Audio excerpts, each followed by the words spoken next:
Friends, आज की इस वीडियो में हम रिपेयर करेंगे LG की इस LED टीवी को, जिसका मॉडल नंबर है 24LH454A। सबसे पहले देखते हैं इसमें फॉल्ट क्या है। ये इसको ऑन किया, ऑन होने के बाद इसमें प्लेन रास्टर आया और फिर ब्लैक स्क्रीन हो गई। कुछ वर्टिकल बार्स आने के बाद फिर से प्लेन रास्टर आ गया। तो चलिए देखते हैं इस फॉल्ट का क्या सोल्यूशन करना है।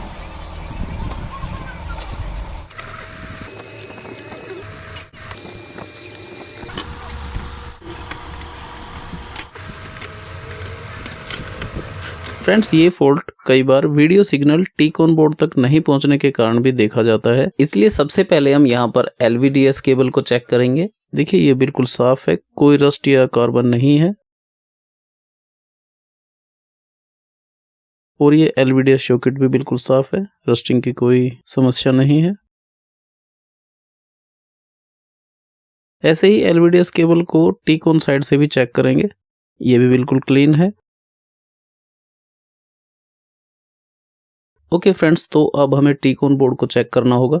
इनोलक्स का पैनल लगा हुआ है V236BJ1। इसके सभी टेस्टिंग पॉइंट यहाँ बैक साइड में ही दिए गए हैं। सबसे पहले ये देखते हैं 12 वोल्ट जो मेन बोर्ड से आ रहे हैं, ये एकदम ठीक है। इसके बाद ये है 3.3 वोल्ट, ये भी ठीक है।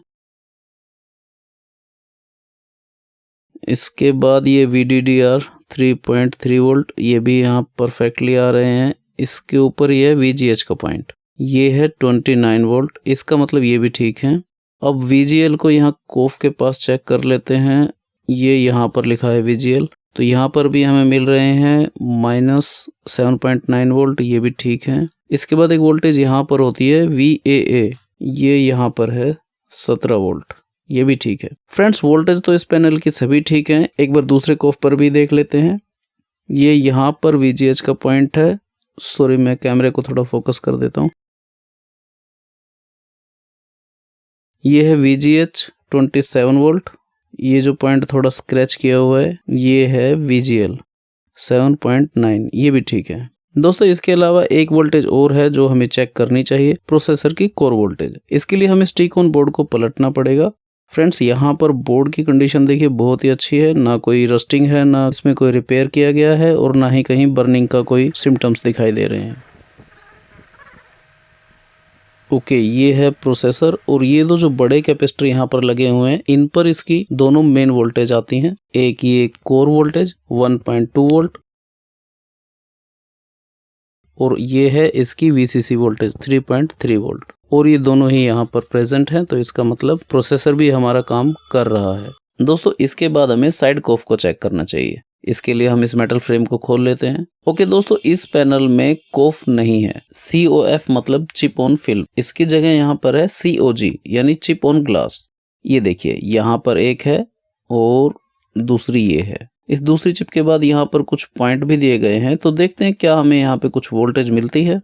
यहाँ पर टोटल 7 टेस्टिंग पॉइंट दिए गए हैं। फर्स्ट पर देखें तो यहाँ पर है 3.2 वोल्ट, दूसरे पर 1.1 वोल्ट, तीसरे पर हमें फिर से 3.2 वोल्ट मिल रहे हैं, चौथे पर 1.8 वोल्ट,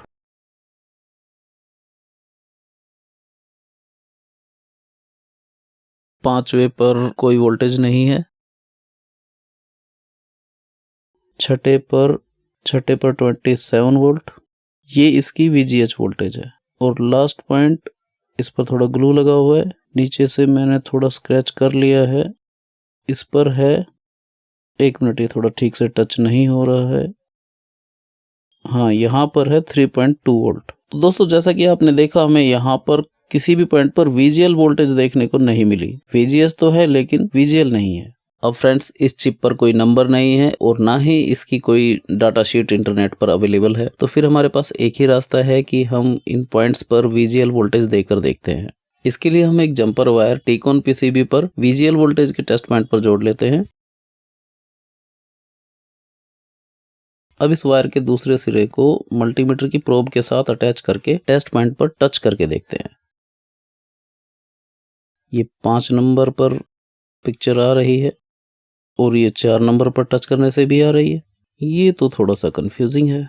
लेकिन दोस्तों ध्यान से देखने पर मैंने देखा कि प्रोब टेस्टिंग पॉइंट तक पहुंचने से पहले ही पिक्चर आने लगी थी। देखिए मैं ये रिकॉर्डिंग को थोड़ा स्लो करके दिखाता हूँ। ये देखिए दोनों ही पॉइंट पर ऐसा ही हो रहा था। एक्चुअल में ये मल्टीमीटर की प्रोब इस लाइन से टच हो रही है जिसकी वजह से पिक्चर आ रही है। तो चलिए इत्तेफाक से ही सही हमें ये तो पता चल गया कि इस लाइन पर वोल्टेज देने से पिक्चर आएगी। फ्रेंड्स कुछ वीडियो में ऐसे फॉल्ट के लिए बताया गया है कि इस वायर को आप टेप या फेविक्विक से चिपका सकते हैं, जबकि ऐसा करते हुए किसी ने नहीं दिखाया है। देखिए दोस्तों टेप तो इतनी हल्की होती है कि ऐसा हो ही नहीं सकता कि टेप इस वायर को इतनी पतली सी लाइन के ऊपर रोक के रख सके एक जगह पर। दूसरी चीज है फेविक्विक। फेविक्विक इतनी पतली होती है कि वो इस वायर और लाइन के बीच में चली जाएगी, जिससे कि वायर और लाइन का कनेक्शन डिस्कनेक्ट हो जाएगा। देखिए कोई भी ग्लू इस वायर को इस ग्लास पे एक जगह रोक के रख सकती है, लेकिन वो इस वायर को इस लाइन के ऊपर प्रेस करके नहीं रख सकता। तो इसका सोल्यूशन मैं आपको बताता हूँ। देखिए इस तरह के कनेक्टर बहुत सारे पीसीबीज में लगे होते हैं। आपको इस ग्लास की थिकनेस के बराबर का कोई कनेक्टर ढूंढना है और उसकी एक पिन निकालकर इस तरह से इस ग्लास में इंसर्ट कर देनी है। अब इस पर आप अपनी वायर का कनेक्शन देंगे तो ये कनेक्टर इस वायर के कनेक्शन को इस लाइन पे प्रेस करके रखेगा और ग्लू का काम होगा सिर्फ इस पिन को यहाँ से हिलने से रोकना, जो कि बड़ी आराम से हो जाएगा। फिर भी हम फेविक्विक का यूज नहीं करेंगे क्योंकि फिर भी रिस्की है, क्योंकि इस पिन का बहुत ही मामूली सा हिस्सा इस लाइन को टच कर रहा होगा और फेविक्विक इतनी पतली है अगर उसके बीच में चली गई तो ये कनेक्शन फिर से डिस्कनेक्ट हो जाएगा। तो इसके लिए यहाँ पे हम जो ग्लू यूज करेंगे वो थोड़ा गाढ़ा होना चाहिए और वो सूखने के बाद बिल्कुल हार्ड भी हो जाए, उसमें जरा सी भी फ्लेक्सिबिलिटी ना बचे। फ्रेंड्स इसके लिए सबसे पहले मैंने यूज किया यूवी ग्लू, जो कि सक्सेस नहीं हो पाया तो मैंने उसको रिमूव कर दिया और उसके बाद मैंने यूज किया एरलडाइट। जी हाँ, एरलडाइट इस काम के लिए एकदम परफेक्ट है क्योंकि सूखने के बाद बिल्कुल हार्ड हो जाता है। लेकिन दोस्तों ध्यान रहे जब आप इस पे ग्लू अप्लाई करें तो सेट को ऑन रखें ताकि आपको पता रहे कि पिन सही से ट्रैक पर टच है या नहीं। उसके बाद इसको 24 घंटे के लिए आप बिल्कुल साइड में रख दीजिए, हिलाकर ना देखें। तो फ्रेंड्स आप देख सकते हैं कि कितने डिफिकल्ट फॉल्ट को हमने इतनी आसानी से रिपेयर कर लिया। मैं उम्मीद करता हूं ये वीडियो आपके लिए हेल्पफुल रहेगी। अगर वीडियो पसंद आए तो इसको लाइक कीजिए और ऐसे ही और यूजफुल वीडियो देखने के लिए इस चैनल को सब्सक्राइब कर लीजिए। मैं मिलता हूं आपसे अगली वीडियो में, तब तक के लिए जय हिंद, वंदे मातरम।